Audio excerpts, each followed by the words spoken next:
Bonjour, je suis Lucille Bélan et chaque semaine depuis maintenant plus de 3 ans, je réponds à vos courriers sur Slate.fr dans la chronique C'est compliqué. La chronique est également devenue un podcast depuis plusieurs mois et pour accompagner votre été, nous avons décidé de vous proposer 2 épisodes estivaux exceptionnels. L'année dernière, une étude de l'IFOP relevait que 63% des femmes et 73% des hommes déclaraient avoir envie de faire plus souvent l'amour en été. C'est l'occasion de se poser quelques questions sur cette période où l'on souhaite plus que tout se faire plaisir. Checklist avant le départ. Ok. Gilet de sauvetage. Ok. Jerrycan d'eau douce. Ok. Nourrice à essence. Pleine. Fusée de signalisation. Ok. Direction. Ok. Corne de brume. Ok. Ne souffle pas dedans. Uniquement en cas de détresse. À Dieu ne plaise. Si vous êtes un être humain, a fortiori de sexe féminin, vous n'avez pas échappé aux injonctions à avoir un summer body.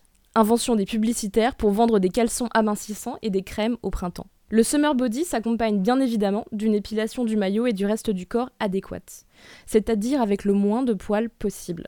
En vrai, les hommes comme les femmes n'ont pas à avoir honte du corps qu'ils affichent en maillot de bain, et des standards absurdes ne doivent pas définir si oui ou non on a le droit d'aller se prélasser sur la plage. De même pour l'épilation.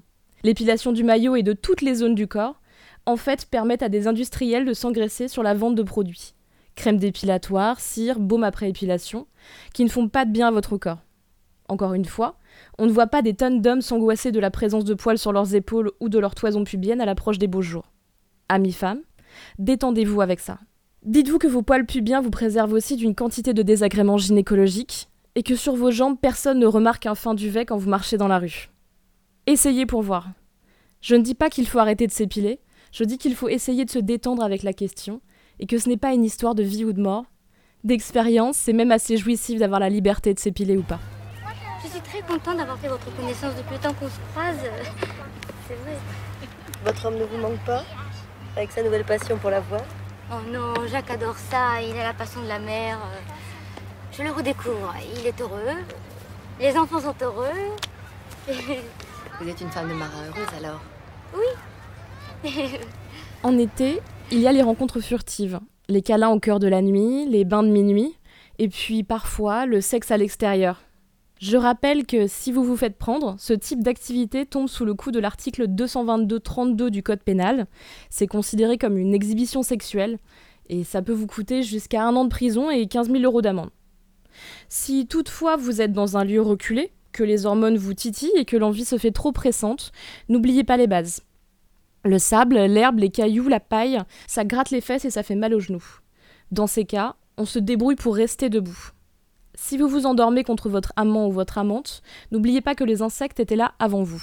J'ai un horrible souvenir d'une invasion de fourmis après avoir utilisé du sirop d'érable dans des jeux dans une tente.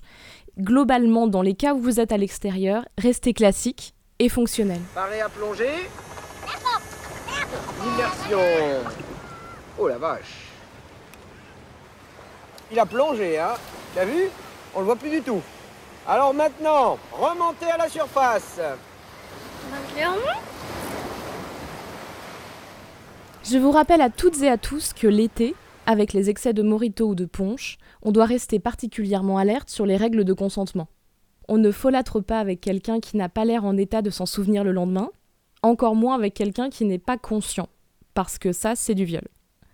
On n'oublie pas d'avoir une ou plusieurs capotes sur soi et de s'en servir, et si à force de faire trop la fête, on n'est pas sûr d'être à jour dans sa pilule, on n'hésite pas à aller à la pharmacie demander la pilule du lendemain le plus vite possible après le rapport. Si on a un coup de cœur et que l'on souhaite le ou la suivre jusqu'au bout de la nuit, on n'oublie pas de prévenir un ou une amie de confiance qui servira alors de sécurité. On envoie un petit SMS avec l'adresse quand on arrive à destination, et on n'oublie pas de laisser son portable en sonnerie au cas où. Mon petit chat, il est parti très loin le sous-marin, tu sais. Où? Ben, sans doute jusqu'à l'île d'Aix, tu vois. On ira le chercher? Oui, on ira. Un jour, peut-être. C'était C'est compliqué le podcast. Premier épisode, spécial été. Pour vous inspirer, vous faire grandir, vous faire rire ou pleurer, j'essaye chaque quinzaine de vous conseiller un film, livre ou un morceau de musique. Cette fois, je vous conseille le très sexy film La vie de Richard O, dans lequel Mathieu Amalric joue une sorte de Don Quichotte des relations sexuelles dans un Paris fiévreux en plein cœur de l'été. Pour participer à ce podcast dès la rentrée et partager vos témoignages, vous pouvez vous enregistrer sur votre téléphone et nous envoyer ce message par mail à cestcompliqué.slate@gmail.com ou nous envoyer un message vocal par WhatsApp au 07 61 76 74 01. N'oubliez pas de me laisser un prénom ou un pseudo, votre âge et éventuellement votre ville. Enfin, l'adresse mail cestcompliqué.slate@gmail.com et la chronique hebdomadaire reste toujours d'actualité. Si ce podcast vous a plu, n'hésitez pas à nous laisser 5 étoiles sur iTunes ou à laisser un commentaire. Tous les autres épisodes de C'est compliqué sont à retrouver sur slate.fr. Merci à toutes et à tous, et à très bientôt.